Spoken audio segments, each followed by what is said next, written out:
Namaskar judges, my name is Garv Kumar. Namaskar judges, my name is Karthik Karanwal.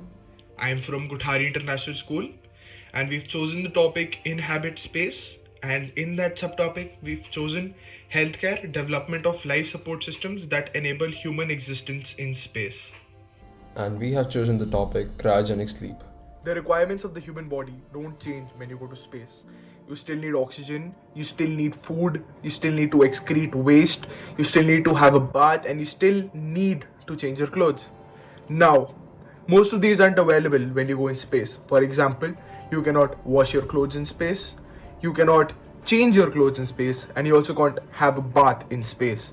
Now, you just wear a piece of clothing till the time it's not wearable or it smells funny. Then you just throw it into the space and then you just burn it. Now, this isn't possible when you're going on long-term expeditions to places like Mars or even to places, other planets later in the solar system or to different galaxies altogether. Now, what if there was a way to do all this while conserving minimum oxygen, not requiring food, not needing to have a bath, and doing all this while you don't get older? Now, there is a way, and it's called cryogenic sleep. Now, you may wonder what exactly is cryogenic sleep. Cryogenic sleep or cryosleep is a sleep that is conducted at very low temperatures, such that the metabolism is at its lowest level. The idea behind that is when you're at very low temperatures, the vitals functions of the body are still there, but the rest of the body goes into a hibernation like state. Now, since your body is at hibernation and at very low temperatures and the metabolism is minimum, the even if you wake up after 100 years or even after 200 years, the age of your body hasn't aged one bit. So you're still the same age as when you slept till the time that you woke up. Now, this is important when they're going on long expeditions to galaxies that are more than 100 or 200 years away. This is because humans can't live for that long. So when the astronauts finally wake up, there'll be a whole new team of astronauts ready to explore that space. With ever increasing popularity, cryogenic freezing is becoming a go-to factor for a range of industries. The aeronautical industry, NASA in particular, are majorly interested in the area of cryogenics. They use cryogenics to build their rocket fuel, and also liquid oxygen and liquid hydrogen are both produced using cryogens. However, the more exciting research which is underway one is how cryogenic sleep could be used for long-way space travel. But it is not only the aeronautics industry that is using cryogenics. The food and health industry is also using cryogenic freezing. In the food industry, food is frozen at very low temperatures using cryogenic freezing so that it stays fresh for more than 3 months at a stretch.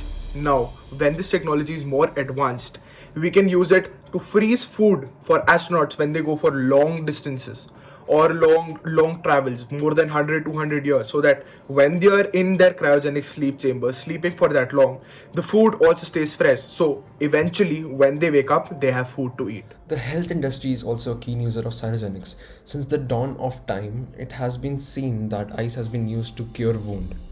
Think of the time when your mom used to give you the pack of frozen peas to cure your bumped head.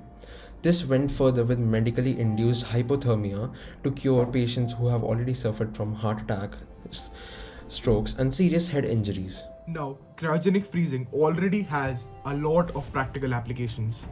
The cryogenic sleep is the next frontier, and it's currently in the realm of science fiction movies, but it is predicted that it will soon make its way into real life from the Hollywood world. So this brings to a question that why is cryogenic sleep be used for? As mentioned, the main focus of the cryogenic sleep research is within the aeronautic industries. As space travel develops, the need to send astronauts farther away increases. This raises the problem of sending astronauts on journeys the human body can't manage. The other application of cryogenic sleep include keeping bodies in status until the medicine finds a cure for it. Beyond practical uses, cryogenic sleep has long been proven closest to the time travel, but only to the future. And sadly, a trip back to the roaring 20s is not on the cards. Using cryogenics, the human body can be tricked into a super deep sleep, where the aging process is slowed. The more advanced the technology becomes, the longer the body will be able to last unchanged. If that process can extend to say 200 years, this could be considered as a form of time travel. Oh, and don't think you'll wake up starving. To ensure the body receives the right nutrients and expels toxins, the frozen body will be linked to an intravenous drip and catheter.